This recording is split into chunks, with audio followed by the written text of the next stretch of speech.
Soybean momo তৈরি করার জন্য প্রথমে আমরা ময়দাটাকে ভালোভাবে মেখে তারপর ওটাকে ঢাকা দিয়ে রাখবো। এরপর পুর তৈরি করার জন্য সয়াবিনটাকে সেদ্ধ করে নিয়ে তারপর সয়াবিন, পেঁয়াজ, কাঁচা লঙ্কা পেস্ট করে ওই পেস্ট যে ওটা রেখে দেবো। তারপর রেখে দেওয়ার পর আমরা কড়াইতে অল্প করে তেল গরম করে ওর মধ্যে হলুদ গুঁড়ো, জিরে গুঁড়ো, লঙ্কার গুঁড়ো, তারপর হচ্ছে গরম মশলা গুঁড়ো সব কিছু দিয়ে নুন, মিষ্টি অল্প পরিমাণ মতো দিয়ে ওই পেস্টটাকে ওর মধ্যে ঢেলে দিয়ে ভালোভাবে কষাতে থাকবো।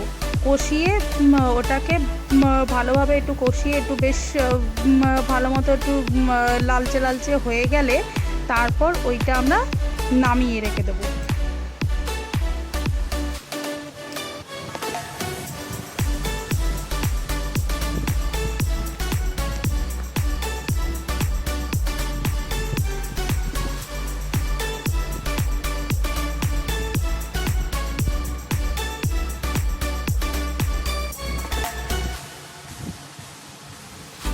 এরপর পুরটা নামানোর পর আমাদের যে ময়দাটা মাখা ছিল সেই ময়দা থেকে ছোট ছোট করে লেচি কেটে ছোট ছোট করে বেলে ওর মধ্যে অল্প অল্প পুর দেবো, যাতে বেশি পুর দিয়ে দিলে অনেক সময় কি হয় মোমো তৈরি করতে গিয়ে মোমোর যে ময়দাটা অনেক সময় ছিঁড়ে যেতে থাকে।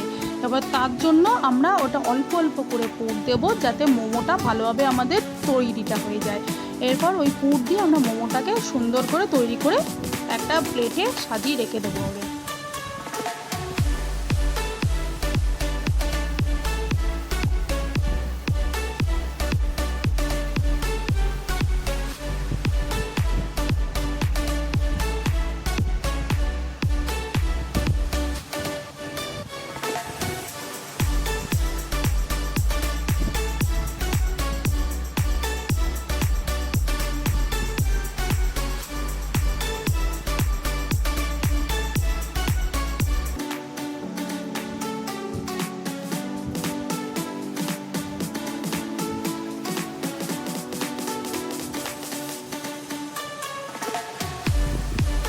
এরপর আমরা মোমোটাকে স্টিমে বসানোর আগে একটা জালি থালা নেব, ওর মধ্যে ভালোভাবে তেলটাকে মাখিয়ে তার মধ্যে আমরা মোমোগুলোকে সাজিয়ে রেখে দেব।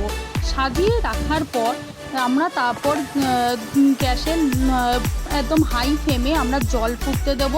জলটা 1 ফুট কি 2 ফুট হয়ে গেলে তার উপর আমরা যে মোমোটাকে রেখে দিয়েছিলাম ওই মোমোটাকে ওই জলের উপর রেখে দেবো। রেখে নিয়ে হাই ফ্লেমে ওটা সেদ্ধ করে নেব। এরপর আমরা মোমোর চাটনি বানানোর জন্য তার মধ্যে প্রথমে রেড চিলি সস, অল্প পরিমাণে সয়া সস যাতে তিতো না হয়ে যায়, তারপর টমেটো সস, তারপর অল্প লঙ্কার গুঁড়ো, এরপরে নুন, মিষ্টি একদম আন্দাজ মতো দিয়ে ওটাকে ভালো মতো করে মিশিয়ে নেব।